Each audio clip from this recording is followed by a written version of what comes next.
नमस्कार, आप देख रहे हैं लोकपात और मैं हूं आपके साथ श्वेता सिंह।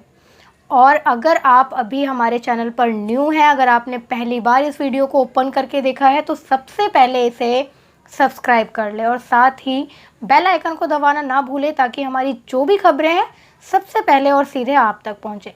तो चलिए शुरुआत करते हैं आज के सबसे बड़ी खबर से। और सबसे बड़ी खबर है कि उद्धव ठाकरे सनक गए हैं। ये बोलना गलत नहीं होगा, जी हाँ, उद्धव ठाकरे यानी कि महाराष्ट्र की जो सरकार है वो इस वक्त पूरी तरह से सनक चुकी है, यानी कि गुंडागर्दी पर उतर आई है।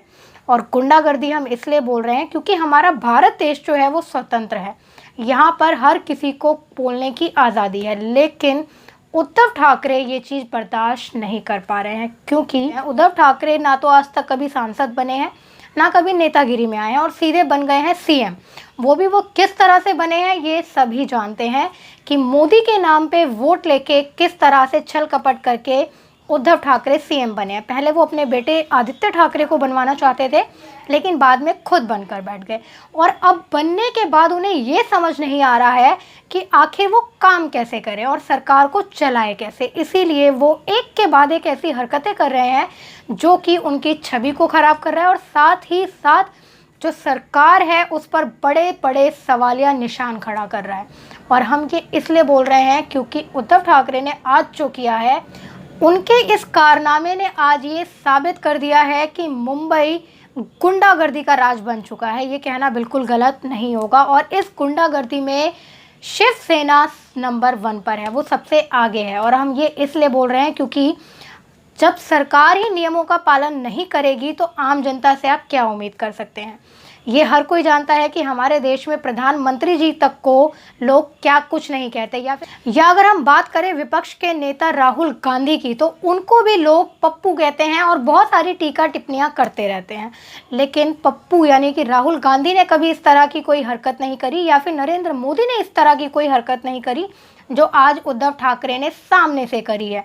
सबसे पहले तो आपको बता दें कि कंगना रनौत का जो घर यानी कि जो ऑफिस उनका तोड़फोड़ किया गया है, तहस नहस किया गया है, जिसके लिए कंगना ने साफ तौर पर कहा है कि उन्हें इससे पहले कोई नोटिस जारी नहीं किया गया था और नोटिस जारी होने के 24 घंटे के अंदर कंगना की तरफ से उस पर रिप्लाई भी आया है। लेकिन उसके बावजूद बीएमसी ने उनके ऑफिस में तोड़फोड़ की है। हालांकि हाई कोर्ट के आदेश के बाद इसको रोक दिया गया है, कल सुनवाई होने वाली है। लेकिन सवाल ये आता है कि क्या इस तरह की हरकत एक सत्ता में बैठे इंसान के द्वारा शोभा देता है, क्योंकि वो एक सीएम है और सीएम का इस तरह से काम करना कहीं ना कहीं देश की जनता के लिए खतरा है। और हम ये इसलिए बोल रहे हैं क्योंकि कंगना ने टिप्पणी की कि मुंबई जो है वो पोक बनता जा रहा है और आज उद्धव ठाकरे ने ये साबित कर दिया। साथ ही हम एक बात और बोलना चाहेंगे कि कंगना रनौत एक अभिनेत्री हैं, एक प्रसिद्ध अभिनेत्री हैं, एक महिला हैं,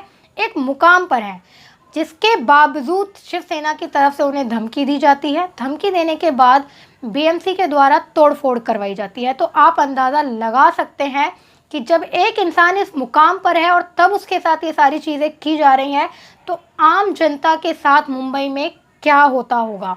और यहाँ पर एक बात और हम यहाँ बोलना चाहेंगे कि सुशांत सिंह राजपूत हत्या मामले में कहीं ना कहीं महाराष्ट्र सरकार का हस्तक्षेप ज़रूर है, जिसकी वजह से महाराष्ट्र सरकार इस वक्त पूरी तरह से सनक चुकी है। क्योंकि महाराष्ट्र सरकार ने सुशांत सिंह राजपूत मामले में वहाँ के गृह मंत्री ने भी बोला था कि सीबीआई की ज़रूरत नहीं है, ये नहीं हो सकता, वो नहीं हो सकता। मुंबई पुलिस ने बिहार की पुलिस के साथ जिस तरह से रोक टोक करी, उनको क्वारंटाइन के जरिए उनको बांध दिया गया, यानी कि रोक दिया गया कार्रवाई करने से। तो ये सारी चीज़ें कहीं ना कहीं दर्शाती है कि किस तरह से मुंबई यानी कि महाराष्ट्र की जो गवर्नमेंट है वो पूरी तरह से भ्रष्टाचार में लिप्त है।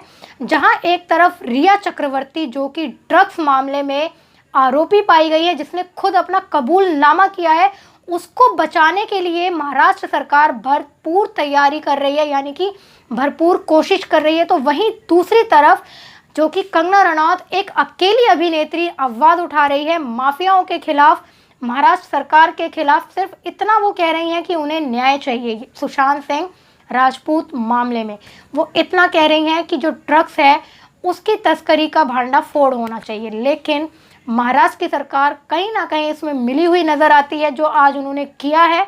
तो उससे ये साफ जाहिर है कि महाराष्ट्र की सरकार पूरी तरह से भ्रष्ट है। और क्या ऐसी सरकार को सत्ता में रहने का कोई हक है?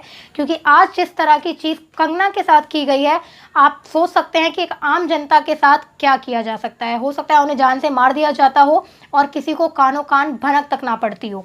संजय राउत सत्ता में है, सरकार को चला रहे हैं, और उन्होंने एक महिला के प्रति इस तरह की अभद्र टिप्पणी की है जो कि उन्हें शोभा नहीं देती। अगर आप सत्ता में रह के इस तरह की चीज़ें करते हैं तो आम जनता पर इसका क्या असर पड़ेगा? यही फ़र्क होता है आम जनता में और सत्ताधारियों में, क्योंकि सत्ताधारियों को आम जनता के लिए एक आइडल माना जाता है कि वो इस तरह की चीज़ें करेंगे तो आम जनता उनसे सीखकर ये करेगी। लेकिन यहाँ पर सब कुछ उल्टा होता हुआ नज़र आ रहा है। अब ये देखना बहुत महत्वपूर्ण होगा कि कल कोर्ट में क्या सुनवाई होती है और क्या आदेश आते हैं। तब तक आप देखते रहिए लोकबात, जनता की बात जनता के साथ। धन्यवाद।